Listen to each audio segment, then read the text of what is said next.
De volta e agora com o noticiário esportivo. Primeiro vamos dar um giro aí nos estaduais. Todos os estaduais estão chegando aí tá na fase final, vamos dizer assim, finalmente, né, dos campeonatos regionais, e a gente vai trazer como é que está a situação em cada estado. Bom, começando pelo Nordeste, aqui no nosso vizinho estado do Piauí, o Altos vai disputar contra o Parnaíba. As duas equipes vão disputar o título do campeão do campeonato estadual lá do estado do Piauí. Andando mais um pouquinho, lá no Ceará, Fortaleza vai dar Clássico Rei. Fortaleza e Ceará são as duas equipes que estarão medindo forças na disputa do campeonato cearense de futebol. Pernambuco, nós temos lá o Náutico, que eliminou o Retro ontem nos pênaltis, vai enfrentar o Sport. Náutico e Sport serão os finalistas, estão na final e vão disputar o campeonato pernambucano. Na Bahia, descendo um pouquinho mais para baixo, a Bahia vai ter o clássico maior do estado, o Bavi, famoso Bavi. Bahia e Vitória vão disputar o campeonato lá do estado baiano, né? Lá para a região sul, a gente sabe que em São Paulo, por exemplo, já não tem os dois finalistas, mas já são conhecidos 4 semifinalistas, 2 semifinais já estão definidas. O Bragantino vai enfrentar o Santos em uma das semifinais, Santos que passou no sufoco ontem, empatou de 0-0 contra a Portuguesa, mas nos pênaltis conseguiu passar pela Portuguesa, pela Lusa, e vai disputar uma das semifinais contra o Bragantino. Na outra semifinal o Palmeiras que meteu 5-1 na Ponte Preta, vai enfrentar o Novo Horizontino, que, pasme, né, eliminou o São Paulo. São Paulo não conseguiu vencer durante o tempo normal e nos pênaltis foi eliminado pela equipe do Novo Horizontino. Então, São Paulo já definido, uma semifinal Bragantino e Santos, na outra semifinal Palmeiras e Novo Horizontino. No Rio de Janeiro, uma grande, né, diria zebra pela história do Vasco, né? Mas o Vasco terminou não suportando o time do Nova Iguaçu e perdeu a vaga para a final. Mas quem assistiu o jogo do Vasco, os dois jogos do Vasco, entre Vasco e Nova Iguaçu, deu para perceber que em nenhum dos dois jogos o Vasco conseguiu ser melhor do que o Nova Iguaçu. No primeiro jogo, um empate mais injusto, porque o Nova Iguaçu jogou bem melhor do que o Vasco, teve inúmeras oportunidades, o Vasco terminou empatando em 1-1, e no jogo de ontem nada foi diferente. O treinador, né, o Ramon, até tentou, mudou o time, mas não rendeu o que ele queria. O time ficou no mesmo patamar do outro jogo, não conseguiu se achar dentro de campo, e o Nova Iguaçu, timezinho bem montado, bem treinado, cada jogador sabendo o que deve fazer dentro de campo, conseguiu vencer o Vasco pelo placar de 1-0. E olha que o gol foi feito pelo Bibo, que o ano passado disputou a Série B pelo Sampaio Corrêa, aqui do Maranhão. Então, já está definido, lá no Rio de Janeiro, a final vai ser entre o Flamengo, que eliminou o Fluminense, e o Nova Iguaçu, que eliminou o Vasco da Gama. E aí, lógico, amplo favoritismo para a equipe do Flamengo, que tem um elenco que eu diria hoje é o melhor elenco que nós temos no futebol do Brasil e até da América do Sul, comparando com as outras equipes do nosso continente. Então, lá no Rio, só confirmando, Flamengo e Nova Iguaçu estarão disputando o Campeonato Carioca. Pela Taça Rio, que é o torneio de consolação, disputado entre o 5º e o 8º time, quinto e oitavo, né, na colocação da fase preliminar do Campeonato Carioca. O Botafogo conseguiu vencer ontem, e o Sampaio Corrêa do Rio de Janeiro, não é o Sampaio do Maranhão, lá no Rio tem também um Sampaio Corrêa. O Botafogo conseguiu vencer o Sampaio, foram 2 jogos, 2 vitórias, e vai disputar a final da Taça Rio contra o Boa Vista. O Boa Vista que eliminou a Portuguesa no último sábado. Então, pelo Campeonato Carioca, final Flamengo e Nova Iguaçu, pela Taça Rio, final, jogos também simultâneos, Botafogo e Boa Vista. Então tá aí passando a limpo os principais campeonatos que estão sendo realizados. Aqui no Pará ainda está na fase semifinal. De um lado aí está disputando Paysandu e Águia, e no outro lado o Remo contra a Tuna Luz. Então sai os que irão disputar a final do campeonato paraense de futebol. Então, passado a limpo, como é que estão?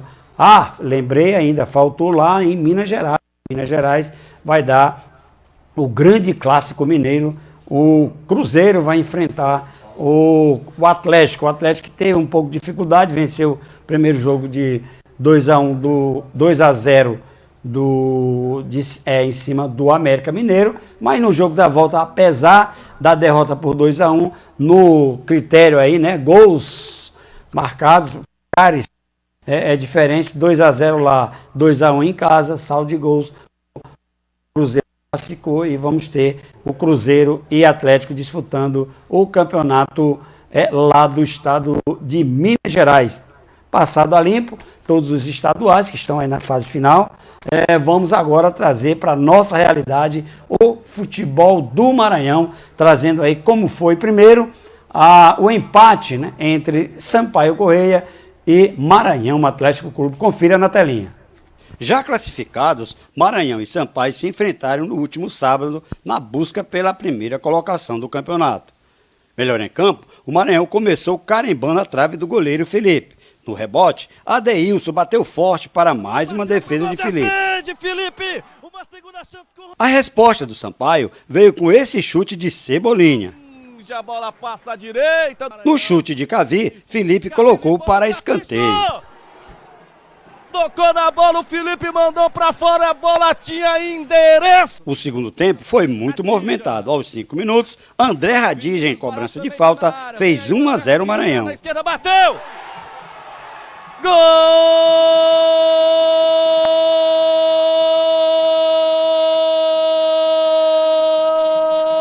Não demorou e o Sampaio chegou ao empate com Thalisson. A bola desviou no zagueiro, enganando o goleiro Moisés. Gol!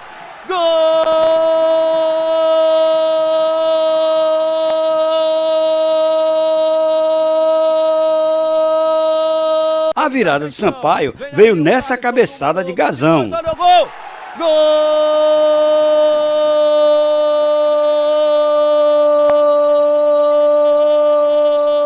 Vinícius Barata deixou Ronald Camarão na boa para empatar e deixar tudo igual. Gol!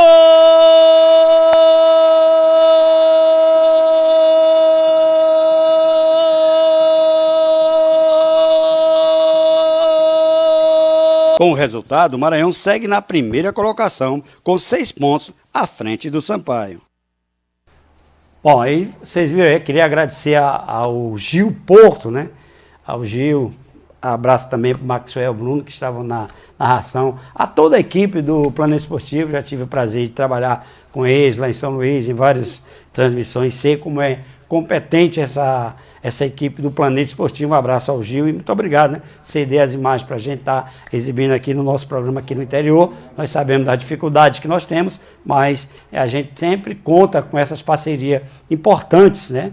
Que são com os colegas de imprensa, e agradecer mais uma vez o Gil. Bom, em relação ao jogo, foi um jogo onde o Maranhão foi melhor no primeiro tempo, segundo tempo deu uma equilibrada do Sampaio chegou a virar o jogo, não conseguiu segurar o empate e terminou em 2-2. Agora, eu confesso, não consegui ainda entender o que o treinador do Sampaio faz dentro de campo, em relação à formação da sua equipe dentro de campo para atuar. Ele sempre coloca de um lado do campo 2 laterais, se não vejamos. Ontem, quando começou, aliás, no sábado, quando começou o jogo, ele estava com o Maurício e o outro lateral direito, o Ronaldo Luiz, lá do lado direito. No segundo tempo, ele tirou o lateral direito que estava, colocou o Eloy, que é meia, mas colocou o Thiago, que é lateral. Então, a preocupação maior do treinador Thiago Gomes, me parece que é manter pelo menos um dos lados do campo com 2 laterais fazendo o corredor do lado direito. Ele percebe sempre que é isso. Mesmo que do outro lado fique um pouco desequilibrado, sempre, se a gente observar, todos os jogos do Sampaio, ele começa e termina com 2 laterais fazendo a dobra pelo lado ou direito ou esquerdo. Quando não é do lado direito, é do lado esquerdo do jogo. Eu já percebi isso, que ele é adepto a essa formação. Colocar dois laterais para fazer o lado de campo. Tem dado certo? Tem levado muita sorte, mas o Sampaio não tem enchido os olhos do seu torcedor, não tem dado assim uma confiança, repassado uma confiança para o torcedor do Sampaio. A exemplo disso foi nesse jogo, conseguiu achar o segundo gol, fez 2-1, mas mesmo com a vantagem, continuou com os mesmos erros, né? E um erro individual lá do Gazão, terminou pegando o segundo gol, o gol do empate. E como fica? Como fica, eu acredito que faltando 9 pontos, né, para serem disputados, para o Sampaio, de 9 pontos para o Sampaio, porque o Sampaio tem um jogo a menos, o Maranhão tem 6 pontos de vantagem. Tirar 6 pontos em 9 possíveis, eu diria que é uma missão quase que impossível para o Sampaio. Para que isso acontecesse, ou aconteça, né?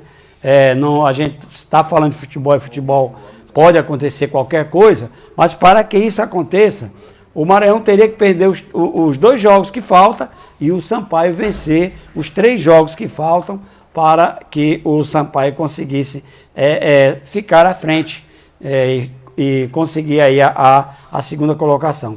Tudo indica que o Maranhão será o primeiro colocado nessa primeira fase e vai disputar com o 4º colocado, que a gente vai estar falando daqui a pouquinho, quando mostrar a matéria do jogo do Tum-Tum contra o Pinheiro. Eu acredito que a segunda, o emparcelamento aí do segundo com o terceiro, praticamente está definido, vai ser entre Sampaio e Imperatriz. Isso aí já está quase que sacramentada, essa primeira semifinal entre Sampaio e Imperatriz. Cabe saber quem vai ficar em segundo e quem vai ficar em terceiro. Lógico que vamos dizer assim, o caminho das 2 equipes, Sampaio tem um jogo a menos contra o time lá de Chapadinha, lá em Chapadinha, e tem 2 jogos ainda a fazer, então tem 3 jogos. O Imperatriz tem 2 jogos e joga contra o Moto, lá em São Luís. Então, teoricamente, né, no campo da teoria, o Sampaio tem tudo para ficar em segundo e jogar com a vantagem de fazer o segundo jogo, a segunda partida da semifinal lá no Castelão. Mas o Imperatriz está na briga também. Agora a outra vaga vai ficar entre Maranhão e o 4º colocado, que será que está sendo disputada essa 4ª vaga entre o Moto, o Tum-Tum e o Pinheiro. Falando em Pinheiro, no sábado nós tivemos aí, o Tum-Tum sofreu um verdadeiro apagão. Foi até a cidade de Pinheiro e foi goleado pelo placar de 4-0. Confira como foi a goleada do Pinheiro em cima do Tum-Tum. Na briga pelo G4, o Pinheiro recebeu o Tum-Tum no estádio Costa Rodrigues, na cidade de Pinheiro. Disposto a conseguir a sua segunda vitória no campeonato, o Pinheiro começou com tudo. Dieguinho aproveitou a sobra na área para fazer 1-0. O segundo gol do Pinheiro veio nesse chute de Manrique de fora da área. O terceiro foi um golaço. Lucas Santelena se livrou do marcador e fez 3-0. No segundo tempo, Neto fechou o placar. Com a vitória, o Pinheiro chega aos 12 pontos e entra de vez na briga pela classificação. Exatamente, o Pinheiro, eu falava no programa de segunda-feira passada que acompanhei o jogo do Pinheiro contra o Imperatriz. Apesar da derrota, eu dizia que o Pinheiro tinha evoluído muito com a presença do treinador do Marcinho Guerreiro e não deu outra, né? O time não tomou conhecimento do Tum-Tum, venceu por 4-0 e entra de vez na briga por essa 4ª vaga. Como é que está hoje a situação da disputa dessa 4ª vaga para saber quem serão os semifinalistas? Hoje, o Tum-Tum é o 4º colocado, tem 13 pontos, faz 2 jogos em casa. Próximo domingo vai enfrentar o time do Chapadinha aqui no estádio Rafael Seabra, e na terça-feira à noite vai jogar contra o Cordino.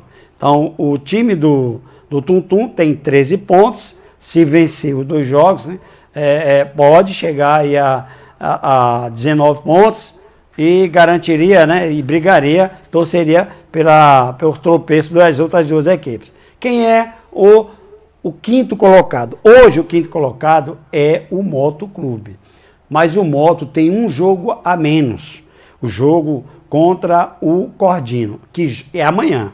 Amanhã, na terça-feira amanhã em São Luís, o Moto joga contra o Cordino. Se o Moto vencer o Cordino, o Moto passará a ocupar a 4ª colocação, porque o Moto tem 12, chegaria a 15, e o Tum Tum ficaria na 5ª colocação com os 13 pontos. E aí vem a história, né?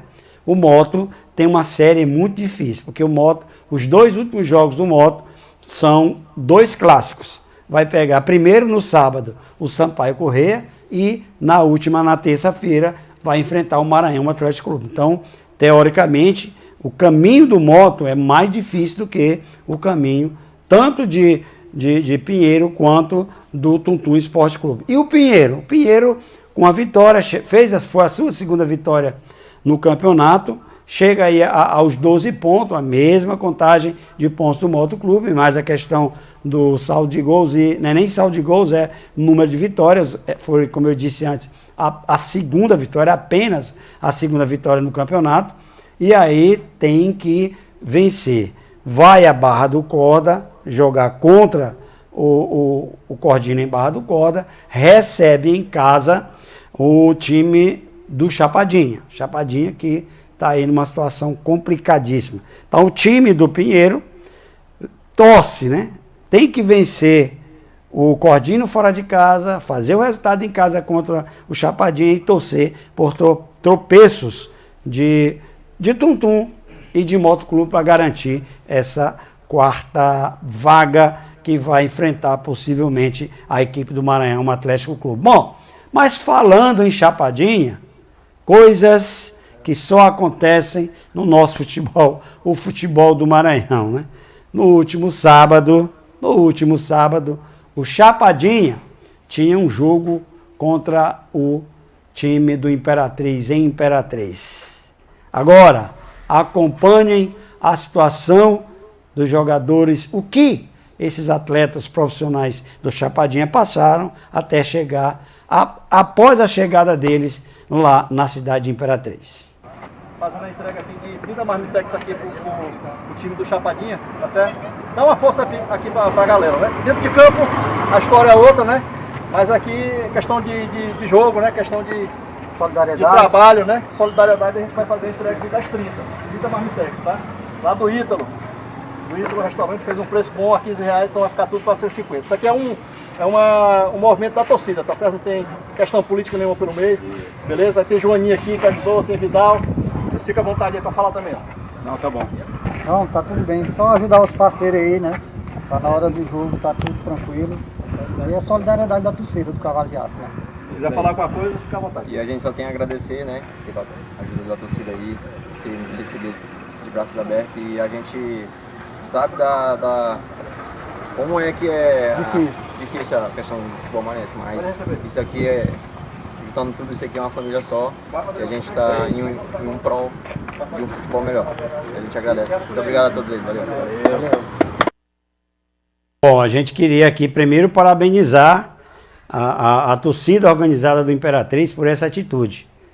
Compraram aí 30 quentinhas, Palmitex, né? R$15 cada um, tiraram do bolso para ajudar, para alimentar os atletas do Chapadinha. Agora, deixa eu falar para vocês o que aconteceu.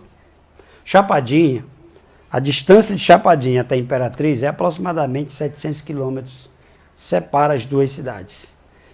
O time do Chapadinha saiu em uma van, 30 pessoas, em uma van da cidade de Chapadinha, meia-noite da sexta-feira. Meia-noite. Chegou em Imperatriz às 2 da tarde do sábado, no dia do jogo. Chegou lá. sem tomar café, sem comer nada, sem almoçar. Foram direto para o estádio Frei Epifânio. Lá não tinham o que comer, não tinha nada para fazer. Tomaram um banho e ficaram lá nas dependências sentados. Quem pôde sentar, sentou. Quem pôde deitar, deitou lá no chão. Quer dizer, é uma vergonha o que aconteceu. Foi uma vergonha.